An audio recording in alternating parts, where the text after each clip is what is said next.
The blizzard erased the road, the forest, and every sense of direction, turning night into a wall of white. Out of that storm came a mother German shepherd, dragging her frozen body forward, 6 puppies stumbling behind her. They were so cold they could barely move, so weak that anyone could reach out and touch them. No food, no shelter, no owner in sight, only a mother who refused to stop walking. Then headlights cut through the snow, and a Navy SEAL made a decision that would change every life there. What he did next shocked an entire town and revealed what real courage looks like in silence. Where are you watching from? If this story moves you, like the video, subscribe to the channel, and stay with us. Chumna. On the northern stretch of Minnesota, where the forest runs thick and the sky seems to press down like a lid, the blizzard arrived with the kind of authority people only respect after they've been humbled. Snow didn't fall so much as it flew sideways, sharpened by wind that sounded less like weather and more like a hungry thing prowling through pine. The highway leading toward Bright Pine vanished and reappeared in fragments, reflective posts blinking like tired stars, a rumble strip singing under tires, then nothing but white. In an old pickup that had seen too many winters and too many silences, Mason Rourke drove slower than pride would prefer, not because he was afraid of a storm, but because he had learned what fear actually was and knew this wasn't it. Fear had a different taste, metallic, intimate, and it lived in the places a man went after the storm was over, when the world went quiet and memories stopped pretending to sleep.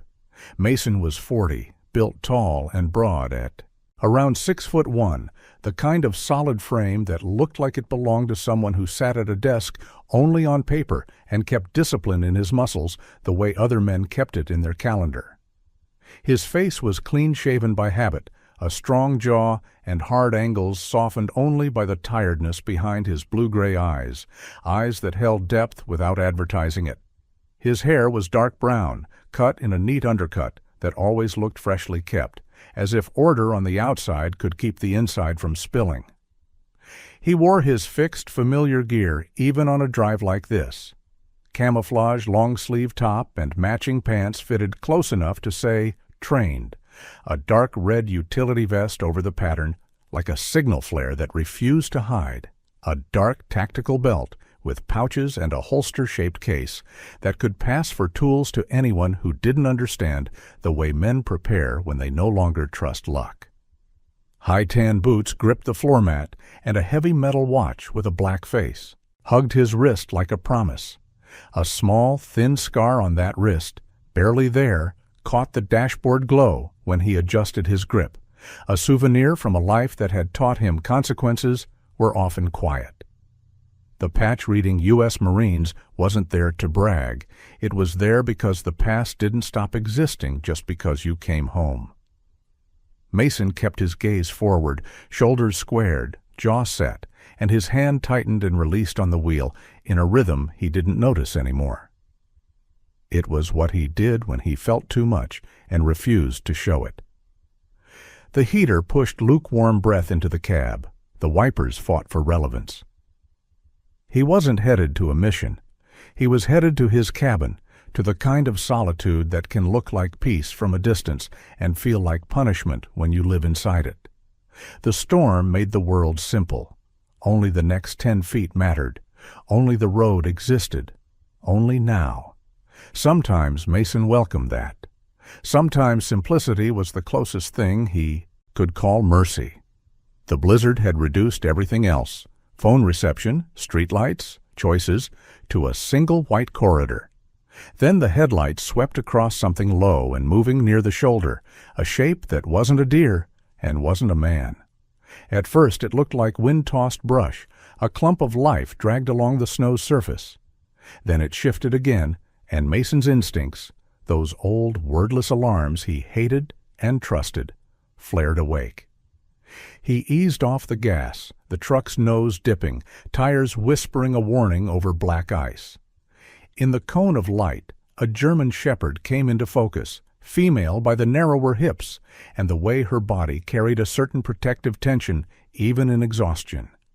She was a black and tan mother dog, her coat thick but matted with wet snow and grit, the fur around her neck and chest clumped as if the blizzard had tried to braid her into the landscape. She looked 3 to 4 years old, strong-boned but visibly worn down. Her ribs hinted beneath the winter hair, and her legs trembled with fatigue that had nothing to do with cold alone. One edge of her upright ear carried a small nick, the kind of old scar that tells you she'd had to defend herself before. Her eyes were amber brown and deep, eyes that didn't ask for pity. They asked for results. Behind her, 6 tiny German Shepherd puppies stumbled in a loose, broken line, little bodies rounded and fluffy, but moving like they were underwater. They were around 8 weeks old, just big enough to follow, just young enough to lose quickly. Their paws sank into fresh powder and dragged back out with effort. Their reflexes were slow, their heads bobbing, their breathing too fast. This wasn't dramatic dying for an audience. It was the quiet, clinical look of hypothermia beginning to claim what it touched. One puppy, the smallest, had a faint pale spot at the center of its chest, like a dropped snowflake. Another had one ear that couldn't decide whether to stand up or fold, giving it a perpetually confused expression that would have been funny if the situation weren't brutal. A third had a darker mask, almost entirely black around the muzzle, making its face look older than it was. A fourth hugged the mother's path so close it nearly tripped over her heels. A fifth had unusually large paws, a clumsy little future packed into its present. The sixth was a shade lighter than the others, tan cream across the shoulders, and it kept lifting its head to look toward the truck light as if it could recognize salvation in brightness. The mother dog paused when she heard the engines change. She didn't run. She pivoted and stepped in front of the puppies, her body angling protectively, shoulders lowered, tail stiff with the last of her strength. She didn't bark. She didn't growl. She simply stared at the truck with a steady, severe focus, as if she'd learned long ago that sound wasted energy, and energy was what kept her children alive. Mason's breath fogged against the glass. A man who had once made decisions fast could still do it, but he did it differently now. Slower, with a more human kind of caution. He put the truck into park and let the engine idle. He didn't fling the door open like a hero in a movie. He waited half a second and watched. The mother's nostrils flared. Her paws shifted once, bracing. Mason knew that posture. Not aggression, calculation. She was measuring him the way he measured doorways. He took his gloves from the console and pulled them on, not because he feared her teeth, but because he understood. Cold takes skin fast, and he needed his hands to work. He stepped out into the storm, and the wind slapped him immediately, the kind of wind that tries to steal the air from your lungs and keep it. Snow pelted his face. The red vest flashed against the white, like a warning sign. He raised both hands, palms open, and lowered himself into a kneel at a safe distance. Low, non-threatening, and Iban, old technique used on frightened civilians and frightened animals alike. "Easy," he said, voice calm, almost swallowed by the wind. The mother dog's eyes didn't soften, but they tracked him with intelligence, not mindless panic. She glanced back at the puppies, then back to Mason. The smallest puppy swayed and nearly toppled. The mother shifted half a step to block the wind from hitting it full on. That movement, automatic, maternal, hit Mason harder than the weather. He'd seen men protect men in war, yes, but there was something about a mother shielding the weak that cracked open the part of the world that soldiers sometimes forget exists. Mason's mind flickered with a thought he didn't ask for. A woman once walking through a storm with children behind her, refusing to cry because crying didn't warm anyone. He didn't know why the image came. He only knew it did. He reached slowly for a thick blanket from the passenger seat, then held it up where the mother could see it, as if presenting a truce flag. He laid it on the ground between them. The mother dog didn't move forward. Not yet. She was still deciding if this man was a trap wearing kindness. Mason nodded once, accepting her rules. He eased back toward the truck, opened the rear door, and turned the heater to full blast. Warm air rushed out like a small blessing. Then he returned to his kneel and patted the blanket once. "Come on," he murmured, not commanding, inviting. The mother dog's gaze narrowed. She took one step, then another, careful as a judge. Her paws touched the blanket, and she paused, ears forward, sniffing. Up close, Mason could see the faint red marks near her neck, where a collar had rubbed too hard, too long. He could see a thin healed scratch along her side, the kind you get from scrambling under something sharp. She had been working hard for a while. The puppies wobbled forward behind her like a reluctant parade. One tried to sit and simply fell. Mason's stomach tightened. "Okay," he whispered, the word more to himself than to her. He moved, fast now, but still gentle. He slid one arm under the smallest puppy and tucked it into the blanket like a burrito of fur and trembling. The puppy didn't resist. It only shivered and made a thin sound like a question. Mason carried it to the truck and placed it on the back seat on a folded towel, then went back for the next. One by one, he lifted the puppies, counting quietly. 1, 2, 3, like each number was a rope he was throwing across the storm. The mother dog watched every motion with rigid intensity. When Mason reached for the fourth puppy, she stepped forward and placed her body between his hands and the pup, not biting, just blocking. A reminder, you don't touch what you haven't earned. Mason froze instantly and leaned back, hands open again. "I get it," he said softly. He met her eyes and waited. The wind screamed. Snow filled his lashes. Time stretched into that strange place, where trust is forged, not in speeches, but in the absence of wrong moves. The mother dog sniffed his glove. Her nose lingered at the wrist where the scar lived, and Mason felt a strange jolt, as if she could read the history in his skin. Then she stepped aside. Not permission given easily, permission granted because her children were running out of time. Mason lifted the fourth puppy and placed it in the truck. He went back, lifted the fifth, then the sixth, the lighter-colored one that kept staring at him as if it had recognized the concept of home, even if it didn't know the word. Finally, only the mother dog remained on the shoulder, her body shaking with the effort of staying upright. She looked back down the highway into the white emptiness, and Mason followed her gaze as if expecting to see something chase her. Headlights, footsteps, a man calling her name. There was nothing, just storm. Yet the way she stared suggested she was used to danger arriving from places that looked like nothing until it was too late. Mason opened the passenger door and backed away, giving her the choice. "Your turn," he said, as if she were a person with dignity, which in many ways she was.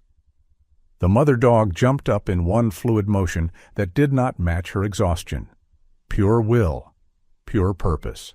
She landed on the seat, then immediately twisted to look behind her, checking the puppies, counting them the way a mother counts without numbers. Mason closed the door. The cab filled with the smell of wet fur and cold and something else, something like relief trying to find permission.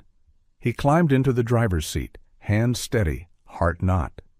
The puppies huddled together on the back seat, their tiny bodies pressed into a warm knot.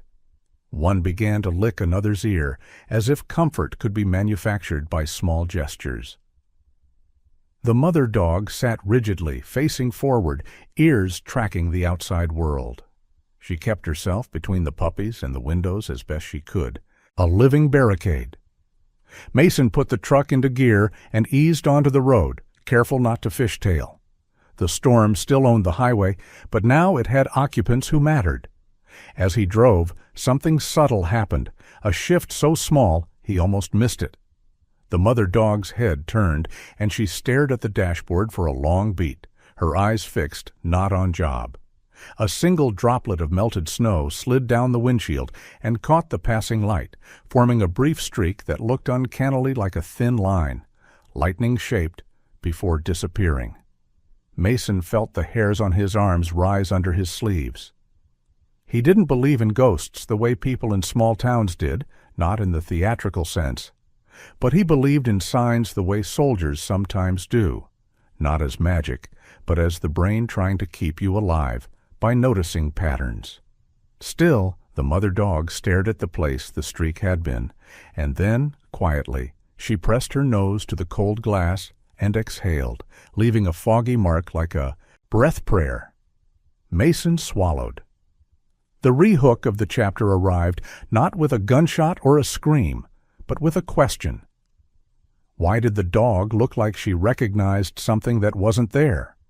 Why did Mason, who trusted logic like a handrail, suddenly feel as though this rescue had been waiting for him long before tonight? He shook his head once, a small human attempt to dislodge the uncanny.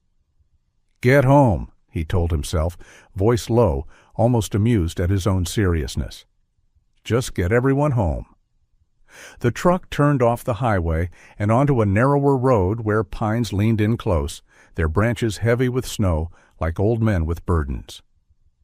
Bright Pine lay somewhere behind and below, but Mason didn't aim for town. He aimed for his cabin on the hill, the place he had planned to face alone. Tonight, it would not be alone. Tonight, the silence would have to share. As the cabin finally emerged through the trees, a dark shape against a white world, Mason felt a weight settle in his bones, a familiar weight, the kind that comes with responsibility. He parked, jumped out, and hurried around to the back seat. The puppies blinked at the sudden cold, then shivered again.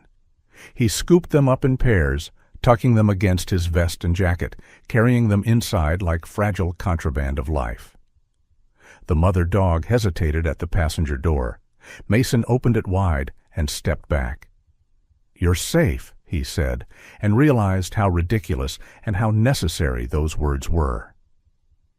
The mother dog jumped down and padded toward the cabin entrance, stopping once to look back at the truck as if making sure the world hadn't changed its mind. Then she followed Mason into warmth. Inside, the cabin smelled of wood and old smoke and solitude. Mason kicked snow off his boots and laid the puppies on a blanket near the stove, keeping them at a careful distance from the heat. They trembled, then slowly began to relax.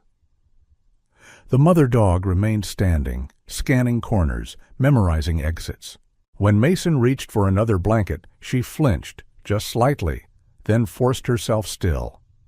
That tiny flinch told Mason more than any bruise could. She had learned to expect harm even from simple motions. He moved slower after that. He crouched again, not looming, and slid a bowl of water toward her. She didn't drink. Not yet. She walked to the puppies first, nose touching each one, counting with breath.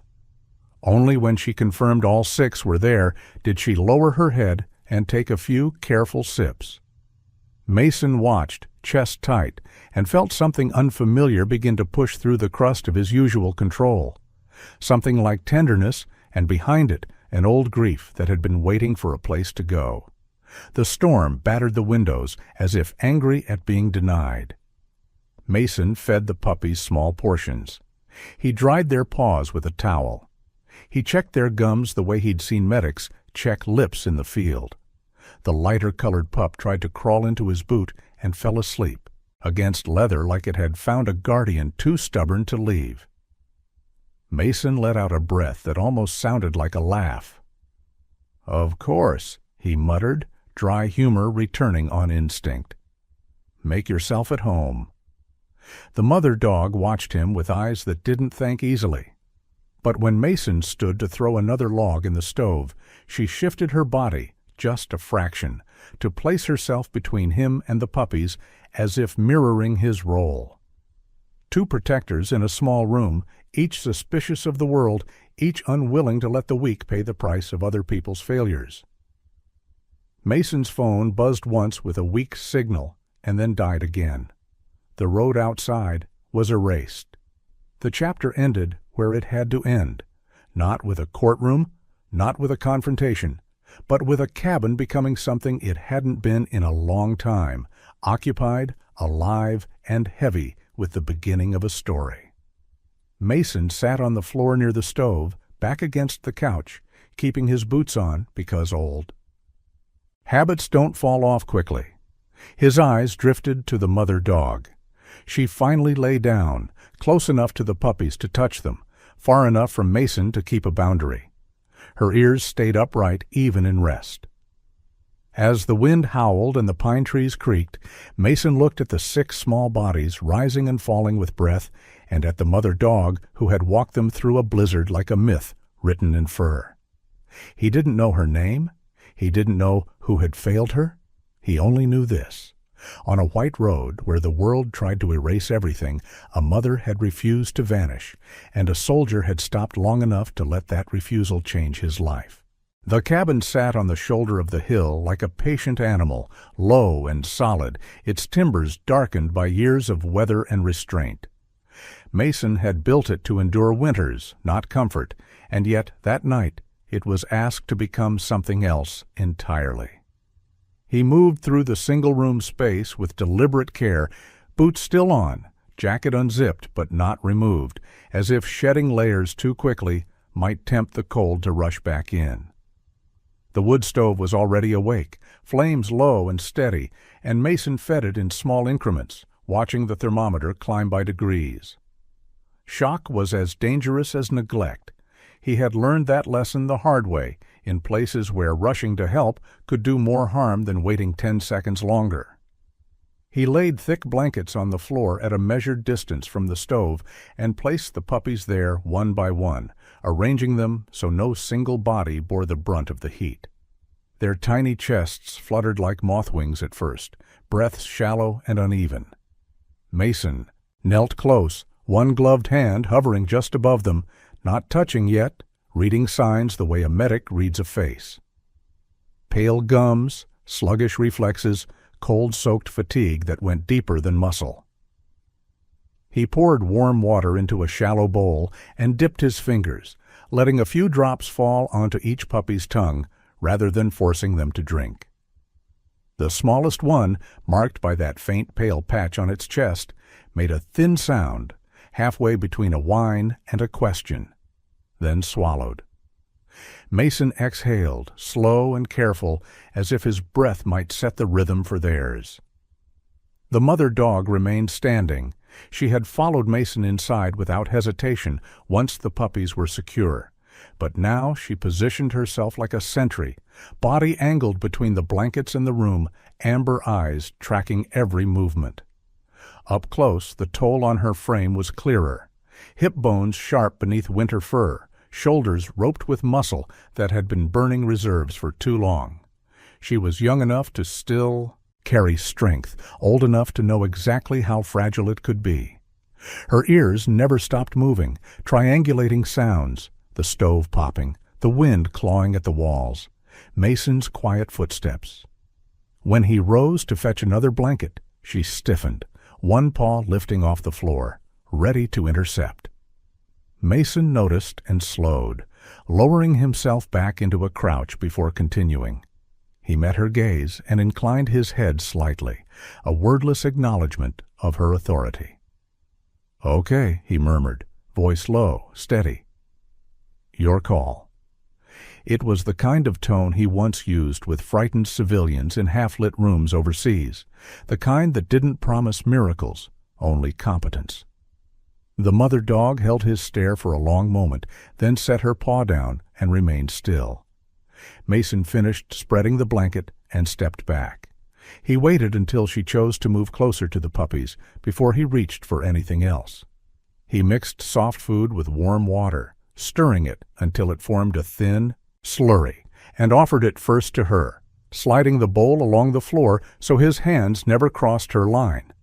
She sniffed, nostrils flaring, then turned her head and nudged the bowl toward the puppies instead. The gesture was precise and unmistakable.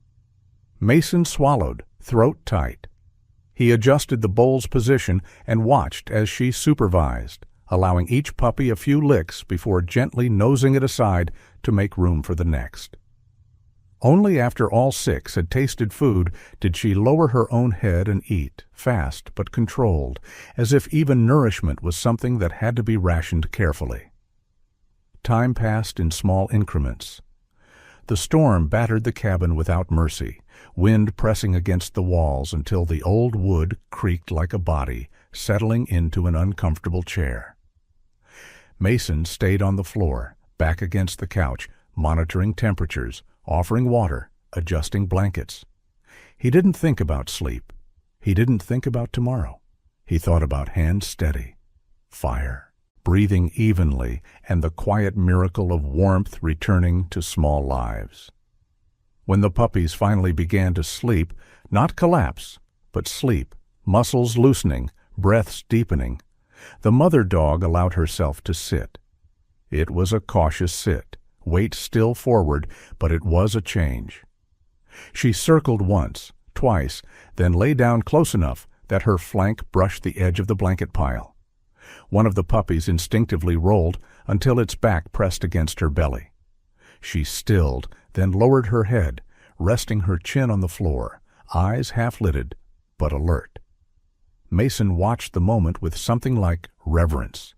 He hadn't realized how tightly he'd been holding himself until his shoulders dropped an inch. He rose quietly and reached for his phone, stepping toward the window where the signal sometimes flickered into existence. It took 3 tries before a bar appeared, thin and wavering. He dialed Animal Control first, then the local Humane Society. His voice was calm, factual, stripped of drama. Emergency rescue. 6 puppies, 1 adult female German Shepherd. Severe exposure. Suspected neglect based on physical condition. He requested an emergency hold, citing the storm and the immediate medical risk. Names were taken, a case number assigned. He ended the calls with a clipped thank you and slipped the phone back into his pocket, as if he were afraid the quiet would notice. Near dawn, the storm loosened its grip. Snow still fell, but straight now, gentle enough to feel like permission. Pale light filtered through the frost-rimmed windows, revealing the cabin in a way firelight never had. Mason brewed coffee he didn't drink and cleaned the small kitchen space with a soldier's efficiency, giving his hands something to do while he waited.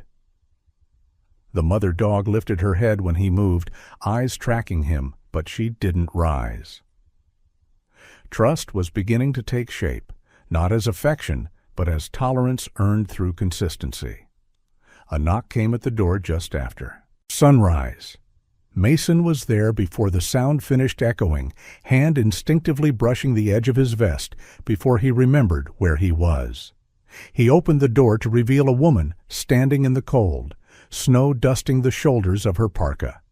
She was in her mid-30s, average height, with a compact build that suggested long days on her feet. Her hair, the color of dark honey, was pulled into a practical braid that fell over one shoulder, already speckled with snow. Her face was open but serious, eyes a clear gray-green that missed very little. She carried herself with the quiet confidence of someone used to being trusted in moments that mattered. "Dr. Elodie Hart," she said, holding up her credentials with a gloved hand. "Veterinarian, I got the call."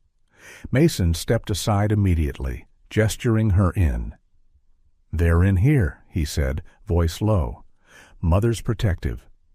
Elodie nodded once, reading the room in a single glance, the stove, the blankets, the dog, positioned like a living wall.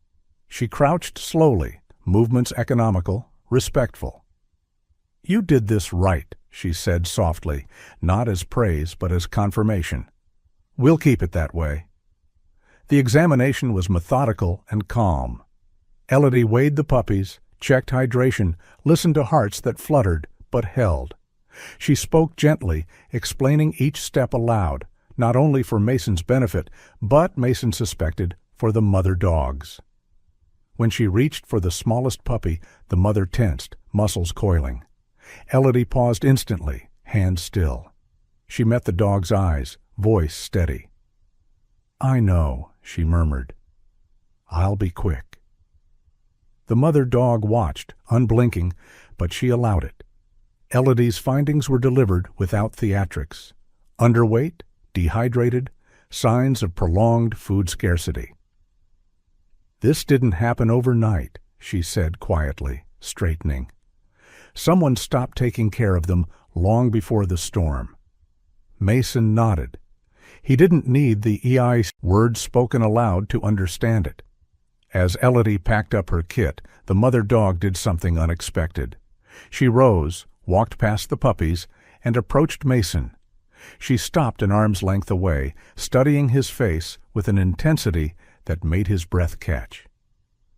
Then she turned her head and looked pointedly at the door, at the brightening world beyond it, before returning her gaze to him. It was the rehook moment, quiet and strange. Not fear, not warning, invitation. Elodie noticed too, her brow furrowed. "That's interesting," she said. "She's not just guarding, she's choosing." Mason felt a chill that had nothing to do with temperature. He crouched slowly, keeping his hands visible. The mother dog stepped closer and, for the first time, allowed her shoulder to brush his knee. It wasn't submission. It was acknowledgement. By late morning, the sky over Bright Pine was a hard, polished blue, the kind that made the snow sparkle like cut glass. Inside the cabin, the E-Dot puppies slept in a tight circle, bellies rounder now, breaths deep and even. The mother dog finally lay fully on her side, head resting against the floor, eyes closing for longer stretches.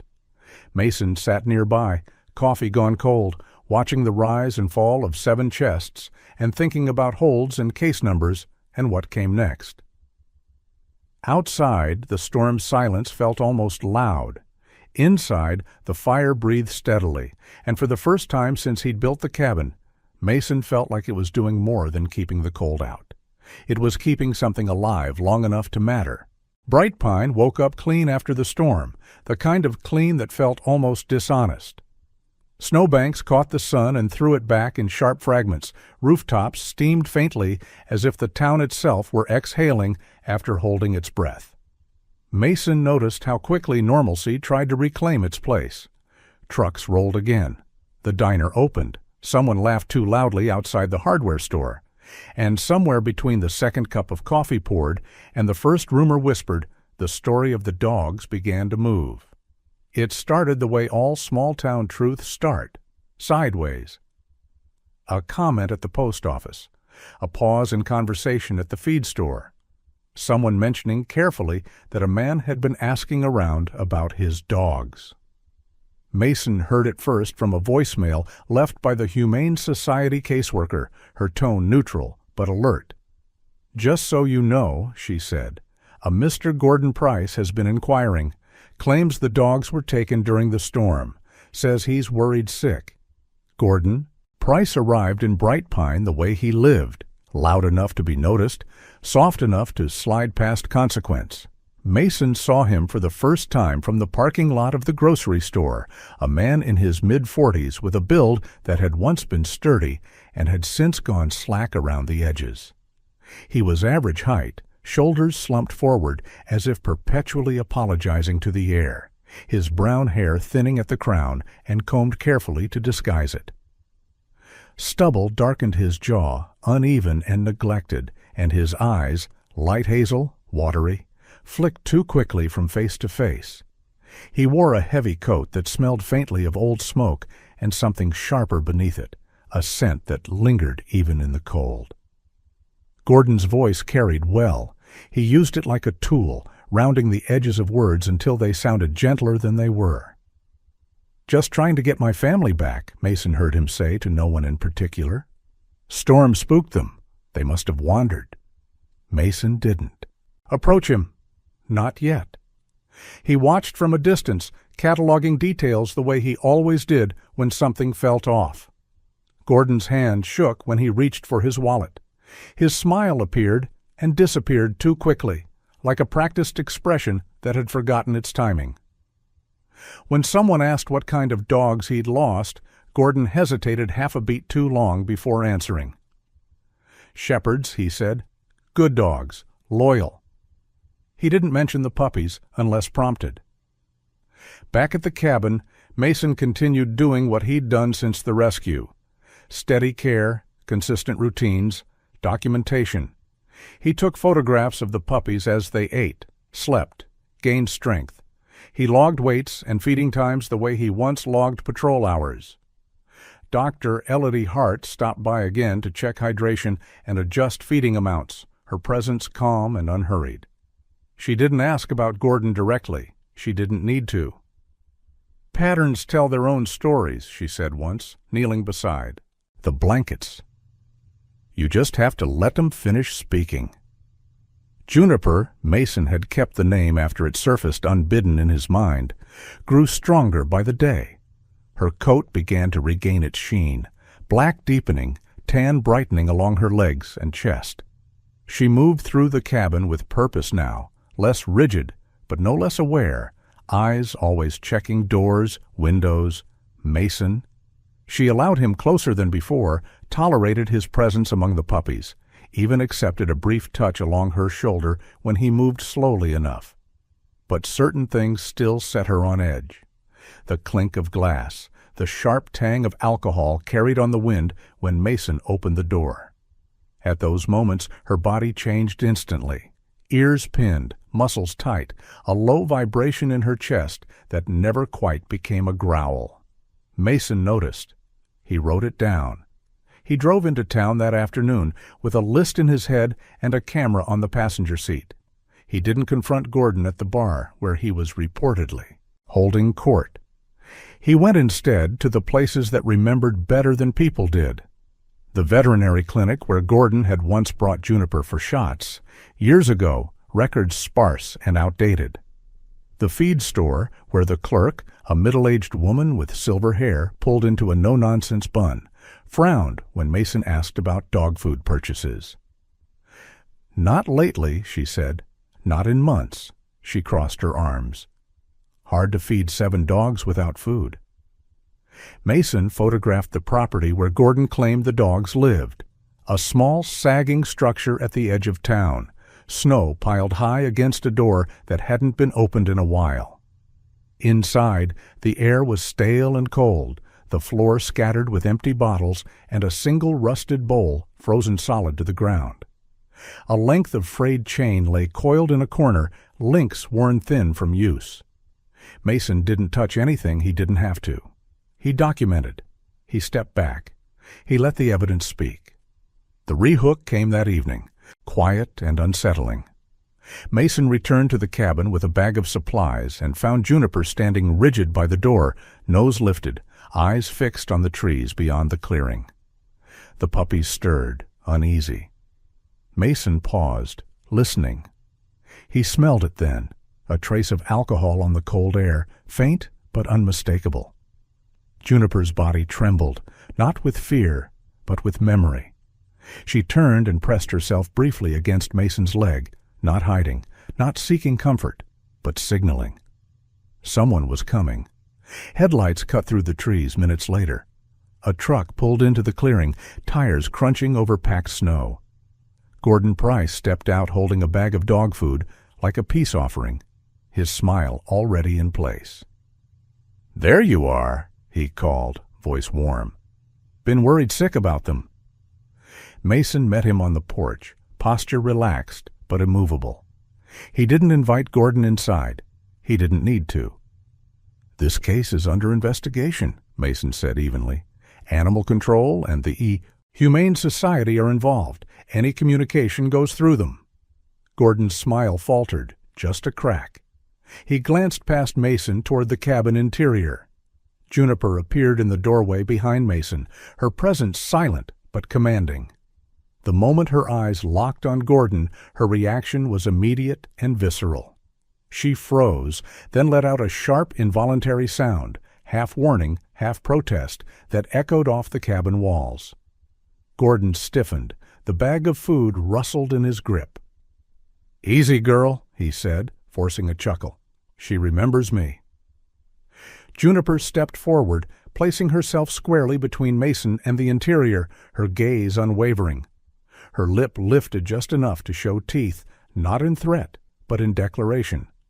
Mason felt a cold clarity settle over him. This wasn't recognition. This was refusal.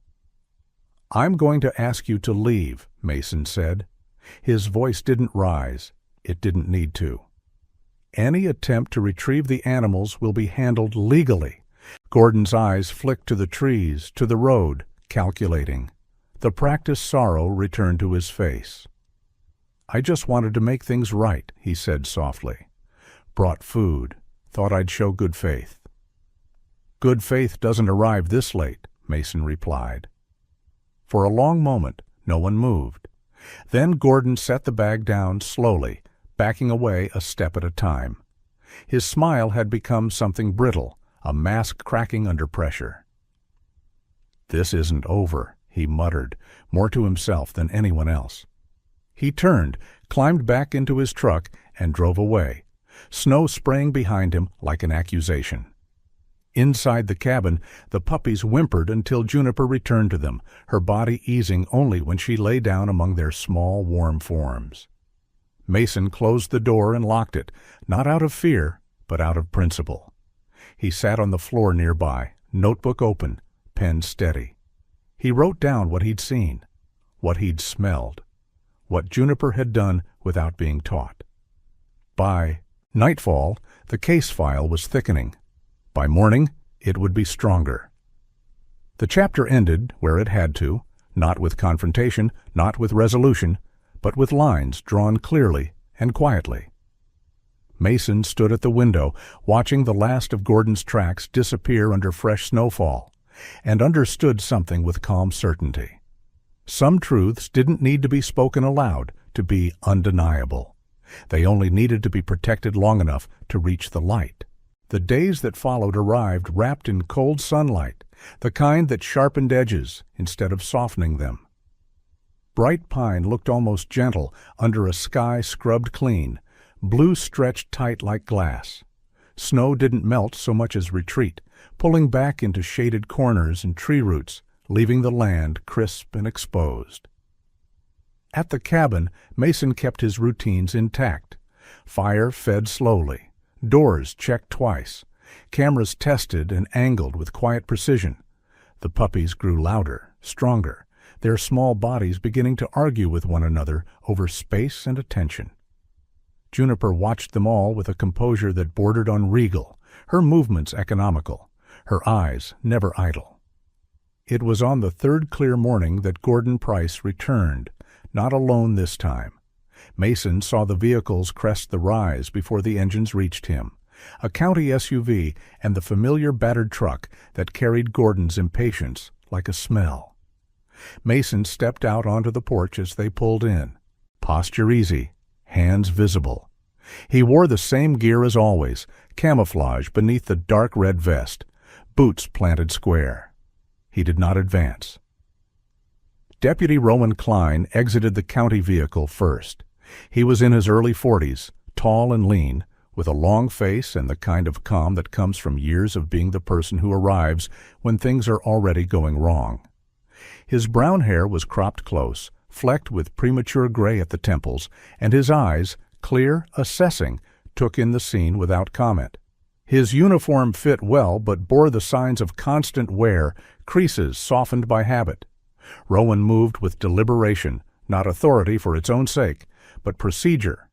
He nodded once to Mason, then turned as animal control arrived behind him, led by a woman named Paige Loring, short, broad-shouldered, hair pulled into a tight ponytail, clipboard tucked against her chest like a shield. Paige's expression was professional and unreadable. Gordon stepped out last, shoulders squared too. Sharply, jaw set as if bracing for an argument he intended to win. He wore a clean jacket this time, freshly laundered, and his hair had been combed with care. The performance had evolved. "I'm here to retrieve my property," he said immediately, voice pitched to Carrie. "These folks know that." Rowan raised a hand, palm outward. "We're not here to debate ownership," he said evenly. "We're here to follow process. Until the investigation concludes, the animals remain under emergency hold. Gordon scoffed, a sound that cracked against the quiet. "They're dogs," he said. "Mine. I've got food. I've got papers." He waved a folded document like a talisman. Paige stepped forward, flipping her clipboard open. "You'll submit those through the proper channels," she said. "Right now, we're here to assess conditions and ensure compliance." Juniper appeared at the cabin door behind Mason, her presence immediate and undeniable. She stepped forward until she stood just inside the threshold, body angled protectively, eyes locked on Gordon. The puppies, sensing tension, clustered behind her legs, small bodies pressing together. Juniper's posture changed, not aggressive, but resolute. Her spine straightened, head high, tail still. She was a line drawn in fur. Rowan noticed. His gaze flicked from Juniper to Gordon and back. He said nothing, but his jaw tightened slightly. "Let her see me," Gordon insisted, taking a step forward. Juniper's response was instantaneous. She moved, placing herself fully between Gordon and the puppies, shoulders squared. A low sound vibrated in her chest, not a growl meant to threaten, but a boundary articulated in sound. Mason felt it in his bones. "That's enough," Rowan said sharply. "Sir, step back." Gordon hesitated, eyes flashing with irritation, then complied, though his retreat was slow, begrudging. Paige documented everything with swift strokes of her pen. Mason remained silent, letting the process unfold. He knew better than to muddy clear water. The inspection was brief and clinical. Paige observed feeding stations, bedding, the puppy's condition. She knelt to eye level, noting weight gain, hydration, clean coats. Dr. Elodie Hart arrived midway through, summoned by Paige's call, her presence reinforcing what the evidence already suggested. "They're improving," Elodie said simply. "Appropriate care is ongoing." Gordon's smile reappeared, thin and sharp. "See," he said. "They're fine. Because of me." No one responded. Rowan concluded the visit with a firm reminder of the standing order. Gordon's shoulders sagged as the words landed. He left with tight steps, anger coiled and contained, his truck's engine growling as he pulled away. The county SUV followed, Paige and Elodie exchanging a quiet look before departing. The clearing returned to silence. The rehook arrived that night, unannounced and unwelcome. The sun dipped early, cold settling back into the valley like a held breath. Mason locked the gate and made his rounds, checking cameras, testing the perimeter lights. Juniper paced the fence line with him, movements smooth and alert, ears swiveling.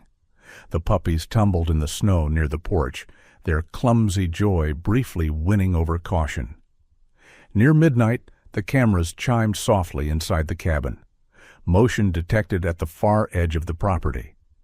Mason's posture shifted instantly, muscles aligning, mind narrowing. He moved to the monitor and saw Gordon's silhouette beyond the fence, a dark shape against the pale snow. The man swayed slightly, his movements uncoordinated. A bottle flashed in his hand, catching moonlight. Juniper sensed it before Mason spoke. She froze, ears pinned forward, eyes fixed on the darkness beyond the glass. Her body trembled, not fear, but memory resurfacing. Mason placed a hand near her shoulder, not touching, just present. "Stay," he murmured. Outside, Gordon's voice carried thinly through the cold. "Juniper," he called, slurring the name like an old trick. "Come on, girl. Don't be like this." He laughed, then the sound broke. The bottle arced through the air and shattered against the fence, glass scattering across the snow like sudden stars. Mason didn't step out. He didn't shout. He let the cameras record. He let the lights flood the perimeter, illuminating Gordon fully. His unsteady stance, the bottle's remains, the way his bravado collapsed into something uglier under scrutiny. Juniper stood rigid at the door, not lunging, not barking, her refusal absolute. Rowan arrived 20 minutes later, lights flashing but sirens silent. Gordon was gone by then, tracks already filling with fresh frost. Rowan reviewed the footage inside the cabin, his expression hardening. "This helps," he said quietly. "A lot." Morning returned with brittle clarity. The fence stood intact.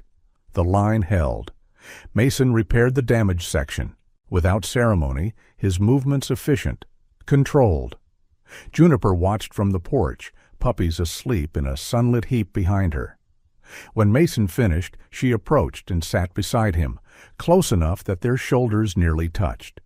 She looked out over the clearing, then back at him, eyes steady. The chapter ended not with triumph, but with containment. Blue skies above, a low fence between what was protected and what was not, and a boundary drawn without noise. Mason understood then that limits were not acts of aggression. They were acts of care. And in that understanding, something inside the cabin, inside him, settled into place. Bright Pine did not announce its decision all at once. It never did. The town revealed itself in pauses, in the way conversations tilted when certain names were spoken, in the subtle choreography of who nodded and who looked away. Snow still rimmed the streets like chalk lines, but the air had softened enough that people lingered outside longer than necessary. Windows were open a crack, radios hummed, and somewhere between the bakery opening at dawn and the hardware store closing early, the inspection reports came back. Animal Control visited Gordon Price's property with clipboards and gloves and the kind of quiet patience that refuses to be rushed. They found what Mason had already documented: bowls fused to concrete by ice, bags of kibble torn and empty, a heater unplugged to power something else.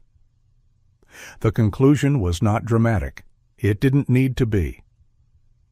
The language was plain and precise: prolonged neglect, failure to provide adequate shelter, food, and water. When the findings circulated, they did so without flourish, carried by the town's oldest courier, word of mouth. Some people leaned into sympathy, because sympathy is easier than responsibility. "He's had a rough year," they said. "Lost work, lost his brother. You never know what someone's going through." Others answered quietly, "You still feed your animals." The divide was not loud, it was firm.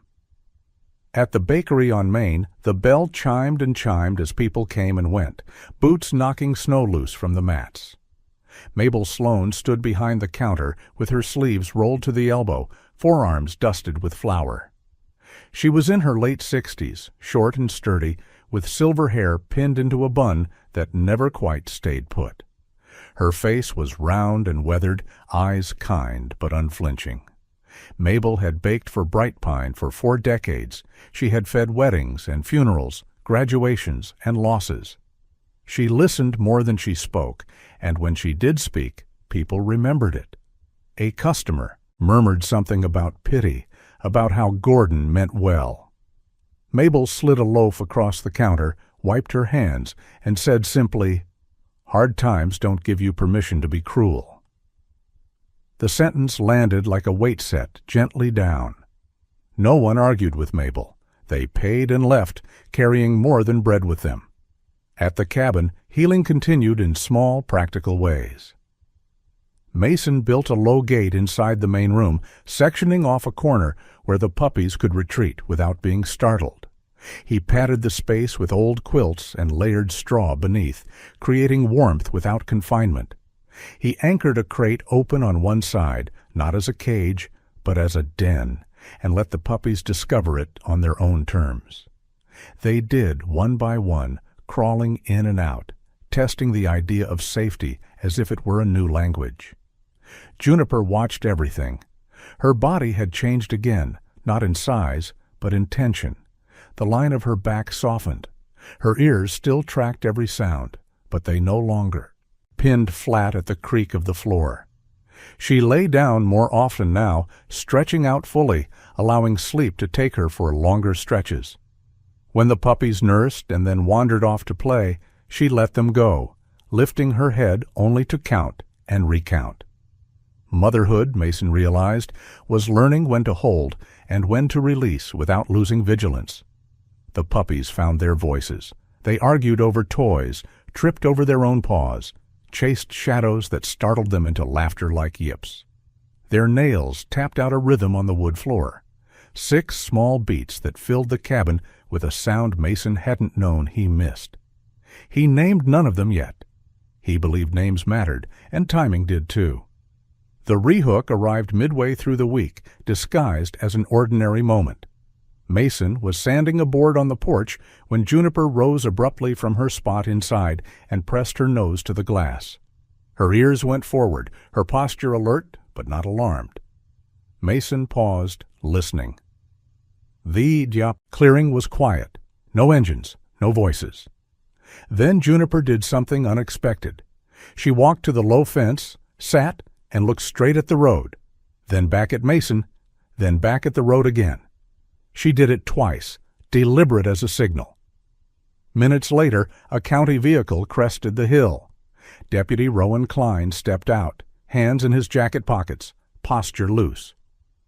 "Thought I'd stop by," he said. "Let you know the report's moving fast." He glanced at Juniper, who remained seated, composed. Rowan's eyes softened. "Smart dog," he added. That night, Gordon Price chose a different weapon.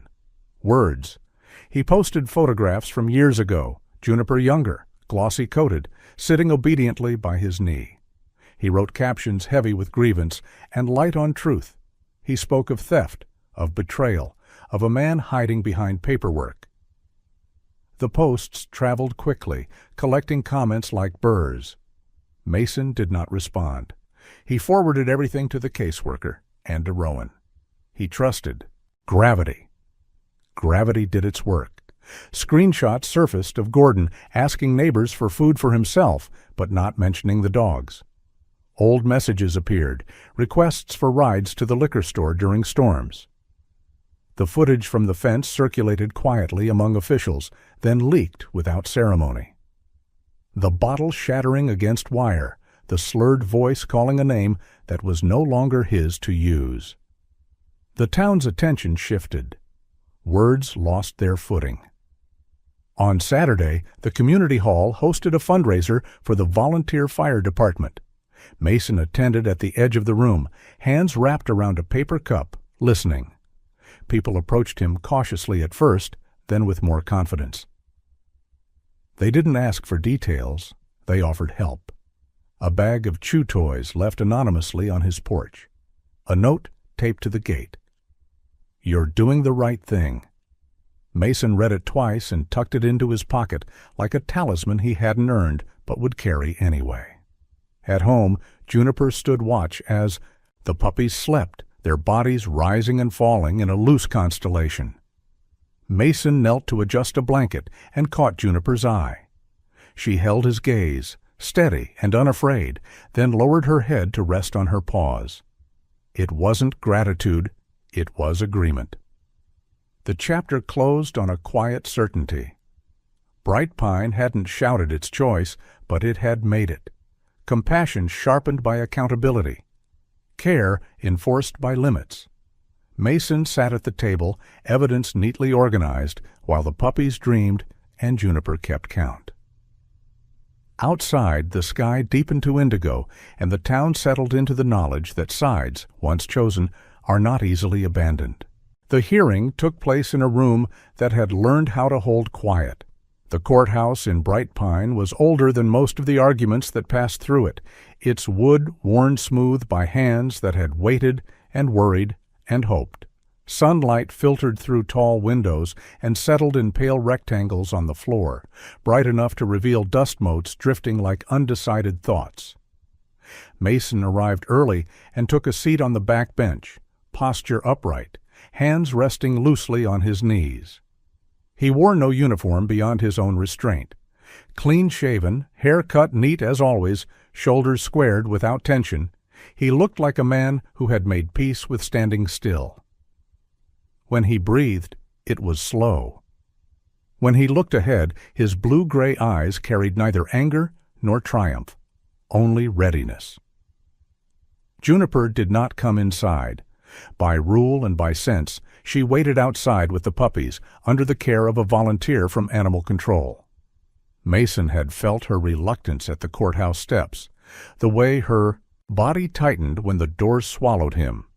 He had crouched once, close enough for her to smell the truth of him, and rested his forehead against hers.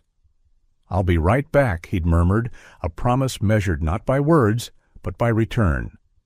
Juniper had watched him go with an expression that had learned patience the hard way. The case moved without drama. Animal Control presented first. Paige Loring's voice was even, factual, her notes precise. She described conditions, timelines, documented neglect. Photographs followed, then logs, then the veterinarian's report. Dr. Elodie Hart took the stand next, posture composed, hands folded, her honey-brown braid draped over one shoulder. She spoke plainly about dehydration, weight deficits, prolonged food scarcity, the risks of exposure. She did not speculate about motive.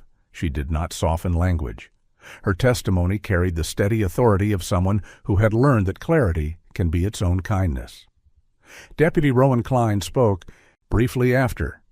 He described the fence incident without flourish, the camera footage, the shattered bottle, the late-night approach. His long face held no satisfaction in recounting it, only responsibility. He answered questions with concise certainty, eyes flicking once to Mason and back to the bench.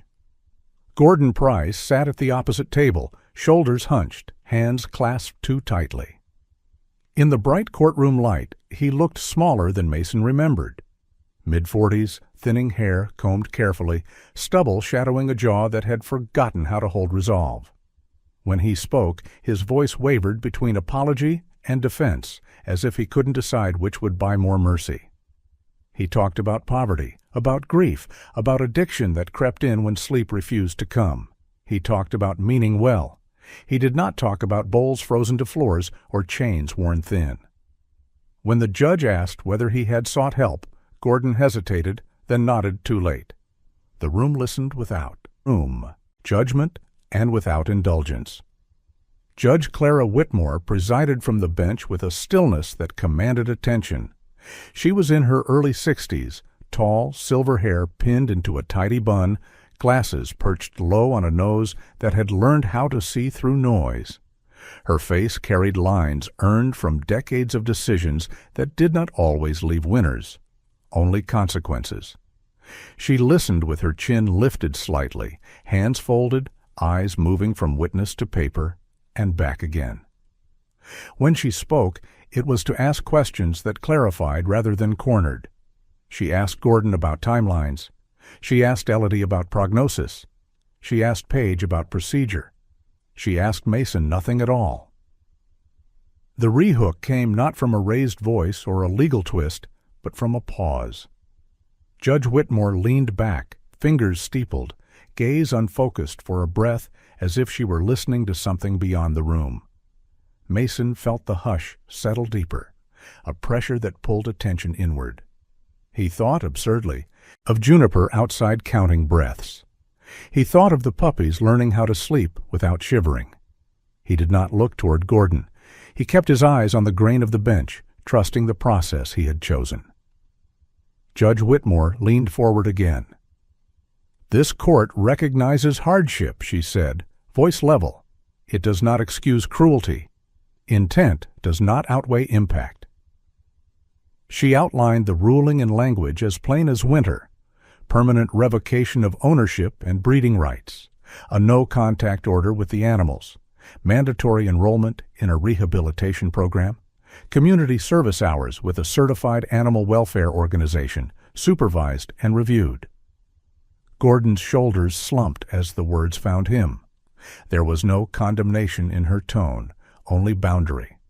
Then she turned her attention to the matter of placement. Based on the evidence and the recommendations before the court, Judge Whitmore continued, the emergency hold is converted to a long-term foster with intent to adopt, subject to statutory waiting periods and follow-up checks. She looked toward Mason for the first time. Her gaze held him without challenge. Mr. Rourke, do you understand the responsibilities that accompany this decision?" "Yes, Your Honor," Mason said. His voice was steady. He did not add anything else. The gavel fell once. The sound was not loud. It did not need to be. Outside, the air had warmed just enough to carry the smell of melting snow. The courthouse steps caught the sun, and people paused there, conversations soft and brief. Mason descended the stairs and crossed the square toward the small patch of grass where Juniper waited. She rose the instant she saw him, tail lifting in a restrained arc, ears forward, eyes bright with a question she had asked before. Mason knelt and answered without words, his hand resting briefly at the base of her neck. Juniper's breath left her in a long sigh that sounded like a door closing on a draft. The puppies swarmed him, 6 small bodies colliding with his boots and knees, each demanding recognition. Mason laughed once, a quiet sound that surprised him, and steadied himself as they circled and tumbled. People watched from a respectful distance. Someone clapped once and stopped. Another smiled and turned away. Bright Pine did not need a spectacle. A woman Mason did not know approached and held out a leash she'd brought, simple and new. She was in her 30s, tall and narrow-shouldered, dark hair pulled back, skin pale from winter. Her smile was careful, as if she understood the weight of the moment. "For when you're ready," she said. Mason thanked her and tucked it into his pocket. They walked back to the truck together, Juniper leading with an assurance that bordered on pride, Puppies trotting behind in a crooked line. Mason paused once and looked back at the courthouse, the building already resuming its quiet work. He did not feel victorious. He felt settled. That evening, the cabin held a different kind of stillness. Mason prepared food with the same attention he always had, but his hands moved easier now. Juniper ate and then lay down, allowing the puppies to nurse and wander. One of them climbed into Mason's lap and fell asleep, mid-movement, chin resting against his thigh. Mason looked down at the small, warm weight and felt something soften behind his ribs. He did not name it. The chapter closed with routine rather than revelation. Papers signed, appointments scheduled, a fire fed and left to breathe. Mason stood at the window while Juniper settled the puppies for the night, counting and recounting until satisfied. Outside, the sky darkened to a blue so deep it felt almost forgiving. Inside, the line between duty and belonging thinned, not erased, but honored. The verdict hadn't chosen feelings. It had chosen care. And care, Mason knew, was a discipline that lasted longer than relief. Spring arrived without announcement, the way mercy often does, quietly, with a softening that you noticed only after it had already changed the rules. Snow withdrew from Bright Pine in thin, apologetic sheets, revealing grass the color of new paper and soil dark with promise. The road past Mason Rourke's cabin shed its white armor and returned to gray, wet, and ordinary, and the forest exhaled sap and thaw. Mason watched the season take shape from the porch rail, coffee warming his hands, posture relaxed but attentive, the way he'd learned to stand after years of listening for threats that never came from where you expected. Juniper felt the change before it could be measured. Her coat, once dull with hunger and storm, had deepened to a steady black and tan sheen, the kind that caught light rather than swallowed it. She moved with a confidence that no longer spent itself guarding every inch of ground. At 5 years old, she carried the gravity of a mother who had survived the arithmetic of scarcity and come out fluent in patience. She slept more now, long, trusting stretches on the cabin floor, one ear tuned to the breathing of the house, the other free. When she rose, it was without urgency, and when she stretched, it was with a certainty that the ground would still be there when she put her weight back down.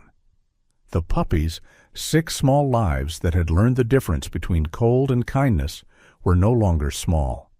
Their legs had lengthened, Their play had acquired rules.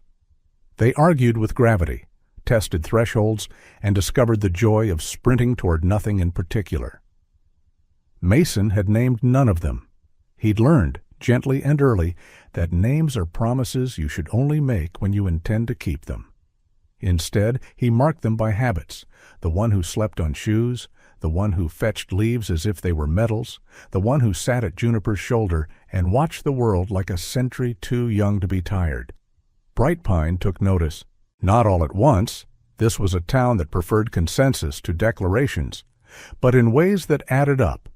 A spare crate appeared at the edge of the porch. A bag of feed, then another, left without note.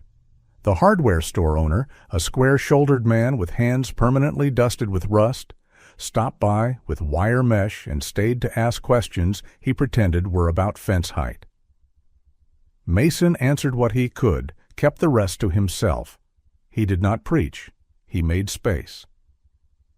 It was Mabel Sloan, the bakery owner with flower-soft hair and a voice that carried the calm of ovens that know their temperatures, who suggested the group. She stood in the doorway one morning with a box of day-old rolls balanced on one hip and said, as if it were obvious, "People need a place to bring the small things they don't know how to fix." Mason considered it the way he considered most things, by measuring the cost of saying yes against the cost of walking away. He said yes. They met on Saturdays They met. First, in the cabin's wide front room where boots could dry and dogs could breathe. Mason moved furniture the way he'd moved gear his whole adult life, efficiently, without complaint. He put a sign by the road with black letters on white board. Pet support. Drop in. No promises. No judgment. The first to arrive was a woman named Sarah Linwood, early 30s, tall and spare, hair cut blunt at her jaw, skin pale with the winter's last reluctance to let go. She held her arms tight across her chest as if bracing against a wind that had followed her inside. Her eyes were alert, intelligent, and tired in a way that suggested she'd learned how to be competent before she'd learned how to be kind to herself. She brought questions more than animals, and Mason answered both with the same care. Others followed: a retired logger with a limping hound, a teenager with a cat whose eyes had learned fear too young. Paige Loring from Animal Control stopped by in plain clothes, her usual crispness softened by a sweater the color of moss. She brought pamphlets and left with the quiet satisfaction of a system doing what it was supposed to do when people showed up. The rehook arrived not with applause or numbers, but with a moment that felt like a hinge. Midway through one Saturday, while Mason was explaining the slow math of trust to Sarah, how you add time, subtract pressure, and never rush the sum, Juniper rose from her place near the hearth and crossed the room. She stopped in front of a boy who had arrived late and stayed near the door. He was 12 or 13, all elbows and apologies, hair falling into his eyes, hands shoved into pockets too thin for the weather. Juniper sat. She did not touch him. She waited. The boy froze, breath hitching, and then, without warning, he knelt and pressed his forehead to the floor. He stayed there, shaking. No one moved. Juniper leaned forward and laid her chin gently on the back of his neck, a weight precise enough to anchor without trapping. Mason felt something pass through the room, a current older than rules. When the boy finally stood, he wiped his face and said, "My mom says dogs don't like me." Juniper rose and walked away. Business concluded. Mason understood then that the group was no longer about rescue. It was about permission. The weeks arranged themselves into patterns that felt earned. Vet checks, home visits, long conversations that ended without conclusions, but with plans. 2 of the puppies left first, one to a couple who argued kindly about which of them would get up at night, another to a woman whose hands shook until the leash was placed in them, and then steadied, as if remembering a language they'd spoken once before. Mason watched each departure with a discipline that surprised him. He did not linger. He did not pretend it was easy. He trusted Juniper to understand the calculus. She did. She followed the carriers to the door, sniffed, and returned to the hearth without complaint. Her love had learned to widen without thinning. On a clear morning, when the frost still found the shadows, Mason hung 2 photographs on the cabin wall. One was old, the edges softened by years. A teammate's smile caught mid-laugh. A life paused in a frame that could not hold its weight. The other was newer. Juniper in the storm, head lowered into the wind, 6 shapes clustered behind her like commas waiting to be sentences. He placed them side by side, not to equate, but to remember that courage wears different uniforms and asks different prices. He stood back and nodded once, as if acknowledging an order received and understood. By late spring, 3 puppies remained. They had learned the rhythms of the cabin, the language of Mason's silences, the way Juniper corrected without shaming. Mason's mornings settled into a ritual: coffee, the porch, the scan of tree line and sky. He did not look for danger anymore. He looked for weather. When the sun reached the step at a particular angle, Juniper stretched out and closed her eyes, belly rising and falling in a metronome that could be trusted. Mason drank his coffee and felt, without analysis, the simple fact of being exactly where he was supposed to be. The final placement came without ceremony. A family arrived with a minivan that smelled like apples and soccer cleats, their laughter uneven and genuine. The puppy chose them by walking into the open door and turning around to sit, tail thumping, as if to say the argument was over. Mason signed papers. Juniper watched from the porch and lay down when the van disappeared. That night, the cabin felt larger. Not emptier, larger, like a room after the furniture has been rearranged and you realize you can breathe. Summer hinted at itself in the long evenings. Mason kept the sign by the road. The group continued, smaller now, steadier. Sarah stayed on, learning to listen to herself the way she listened to others. The boy returned with a smile and a story about a dog his aunt had adopted. Paige brought updates and left with relief. Bright Pine did not become something else. It became itself, with a little more room. The chapter ended not with a closing, but with a practice.